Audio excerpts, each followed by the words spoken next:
The rest of the story. The Washington Monument, Washington, D.C., is our nation's most famous obelisk. It stabs the sky, a pillar of marble, square at the bottom and pointed on top, 555 feet tall. And yet the Washington Monument obelisk is comprised of separate pieces of marble cemented together.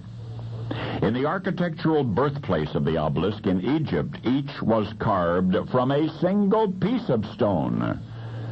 The more grand of Egypt's obelisks has long since been removed to another country, New York, London, Paris, Rome, Istanbul. The great red granite obelisks called Cleopatra's Needles are 69 feet high. How in the world would anyone find and carve and erect a single spire of granite 69 feet tall? Well, this is the rest of the story.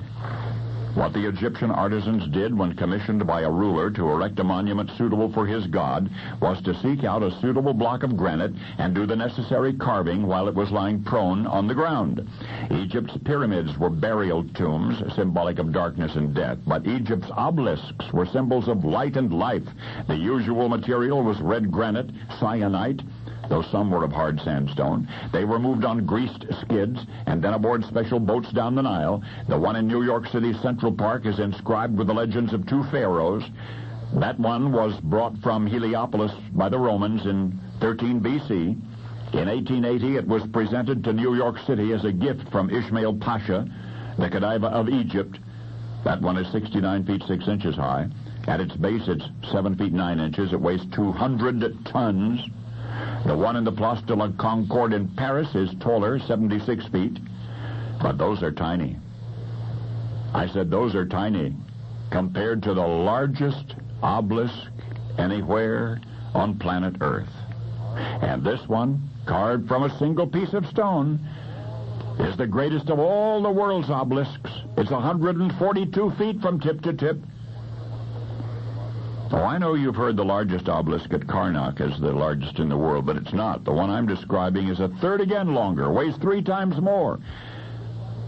And yet this one, which is 142 feet tall, weighing 1,000 tons, you will never see, for it is lying flat, half buried by wind-blown sand in Egypt's Aswan Valley, recumbent, just lying there. Imagine the years of tedious carving required to shape this enormous needle from raw granite by pounding it, by chipping away at it with little 6-inch balls of dolomite.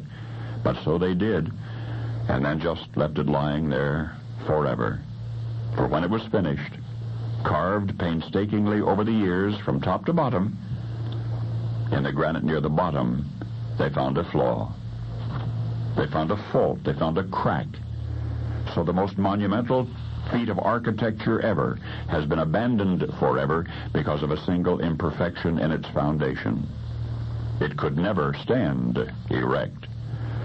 There may or may not be a moral in why the grandest of all the world's sculptures aborted, but I thought you should know the rest of the story.